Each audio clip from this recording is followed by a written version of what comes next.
Okay, so we are going to go ahead and discuss summarizing. So we want to know what makes a good nonfiction summary. Because in our fiction summaries, we talk about beginning, middle, and end. But when we talk about nonfiction, we want to look at main idea and supporting details to the text evidence. Overall, what is our author trying to tell us? So here's a brief description of how you'll be graded on your summary. So a 4 is an outstanding summary. A 3 is it's a pretty good summary. 2's okay, and 1 is just like, oh, this person struggled a bit. Okay. Excuse me. So let's go through it. So for a summary that's a level 4, the writer clearly understands the deeper meaning of text that's being summarized. They clearly state the main idea and has the most significant details. The writer also includes the most important details and explains their importance and how they relate to the main idea. They effectively connect ideas with transitions. Use language that is brief and concise. So that is an outstanding summary right there. A 3, so the writer understands the deeper meaning of the text and shows his or her understanding. Okay. Main idea stated. Supporting details are important, but you might still have one that's not quite important enough to be in the summary. Most supporting details are important and essential, and they connect with the main idea, and it connects ideas with transitions and uses brief and concise wording. So 2, when an okay summary, the writer has a sense of what the text means. So I can tell, like, okay, they at least read the article, but the main idea is not very clear. Supporting details are not important. It's like you just randomly picked details from here and there and didn't think about whether or not they support the main idea. And then some of the transitions, you use transitions to link your ideas, but not always. And then a 1 essay. So this summary shows the writer does not know what the text means.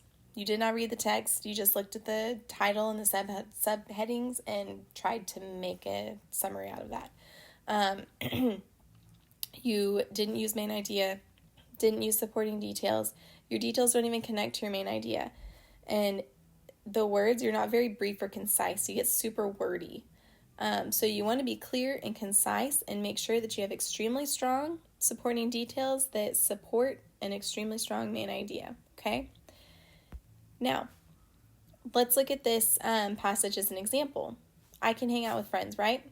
Responses in the survey suggest that young people are taking the pandemic seriously. Surveys starting in March 2020 and continuing through the summer showed about 3/4 of young people were feeling some level of anxiety about the pandemic.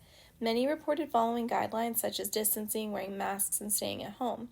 Most often due to their concern for others, these respondents cited the importance of protecting friends, family, and people at increased risk for illness. Not so much for my own health. Oh, excuse me. But for my parents and grandparents, one wrote. However, as youth described their thinking and behaviors, it became clear their misunderstandings about social distancing. So the main idea here is social distancing. Or young people social distancing during COVID.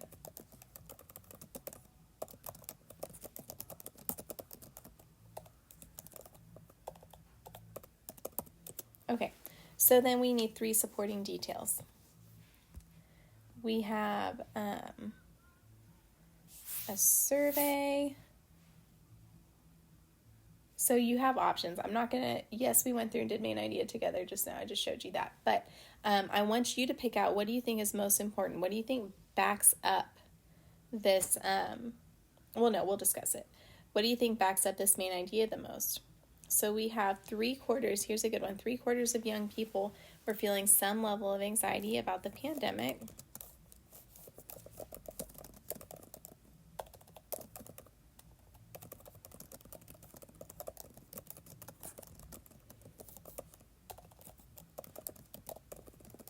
I want you to notice too that I am writing the exact words from the text. So many reported following social distance guidelines.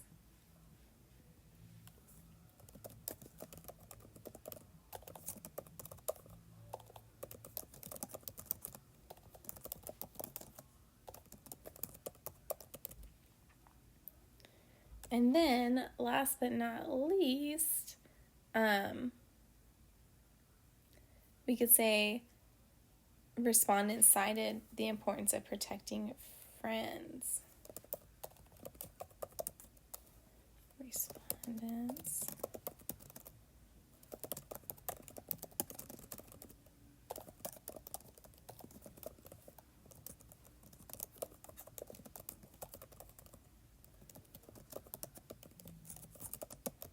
okay, so we have 3 supporting details that back up young people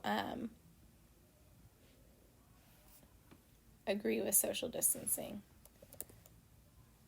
or young people's social distance during COVID. I'll say that.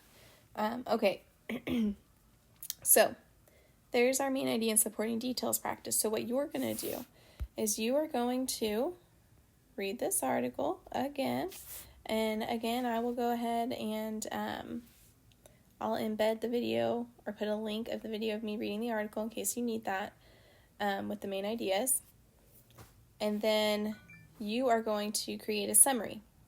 So in the summary, you're going to put the main idea of the entire article.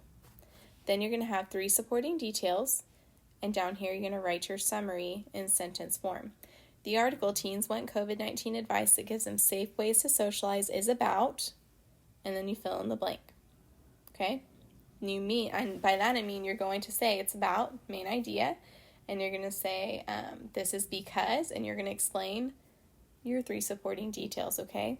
So this needs to look like a paragraph. It should be 5 to 7 sentences.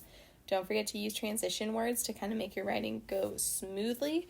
If you have questions, please ask us. We are happy to help you, and we hope you have a great day.